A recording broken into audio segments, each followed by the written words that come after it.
Du milieu. Le chemin du milieu!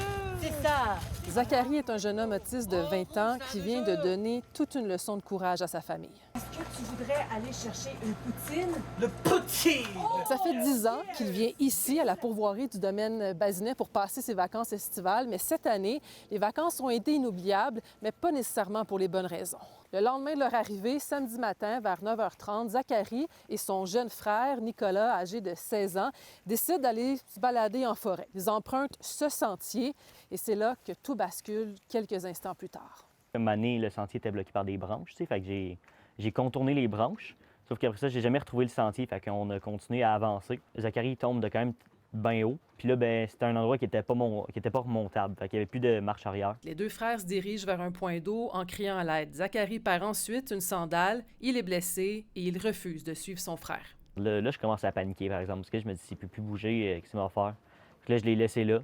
Puis je suis parti, puis je me suis dit, moi, marcher en ligne droite jusqu'à temps de trouver de quoi, puis il m'a revenu. Fait que je dis, bouge pas. Pendant ce temps, sa mère s'inquiète. Des recherches débutent avec les gens de la pourvoirie. Nicolas marche près de 2 heures en forêt avant de trouver un chalet habité. Il revient au bercail. Là, on s'est mis à capoter parce que là, on a réalisé que Zachary était perdu. Fait que là, la police, elle a été appelée. Il était rendu 6 heures le soir. Et là, rapidement, il y a une opération de sauvetage qui se met en branle. Il y a aussi l'hélicoptère de la Sûreté du Québec qui se présente sur les lieux. Un des employés ici, il est venu me voir à un moment donné, il dit « José, il dit, toi, il marche beaucoup au son de ta voix. Il dit, j'ai un gros speaker puis une génératrice. Ils ont embarqué ça dans mon pick-up. Ils dit, on s'en va dans le bois puis tu vas l'appeler. » Fait que le dimanche après-midi, là, j'ai chanté des chansons à répondre dans la forêt toute l'après-midi, mais ça n'a pas fonctionné. Le temps passe et les heures commencent à être extrêmement angoissantes. On est toujours sans nouvelles de Zachary et ça fait maintenant 24 heures qu'il est porté disparu. Dimanche soir, quand il était toujours pas revenu, là, j'ai craqué. Là, pour moi, une deuxième nuit, c'était trop. Là, j'avais peur. Puis moi, je savais que le lundi soir, il y avait de la pluie.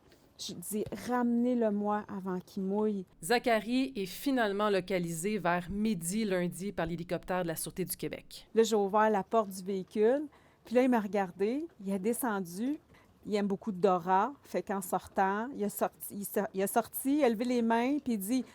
Mission accomplie, rescue complete. Puis lui, là, c'est beau, c'est fini, on retourne à la maison.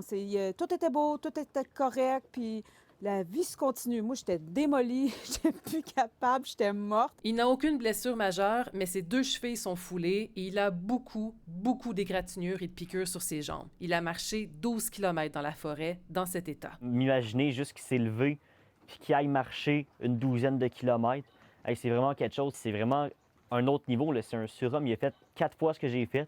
Mission Accompli. yeah! Alors imaginez le soulagement pour cette famille. Il aura passé au total 3 jours et 2 nuits seul dans la forêt. Et ce qui retient l'attention, c'est la mobilisation derrière cette importante opération de recherche et sauvetage pour retrouver Zachary. En ça, j'ai appris que déjà que mon frère, je tripe sur lui puis je capote tout puis je l'adore.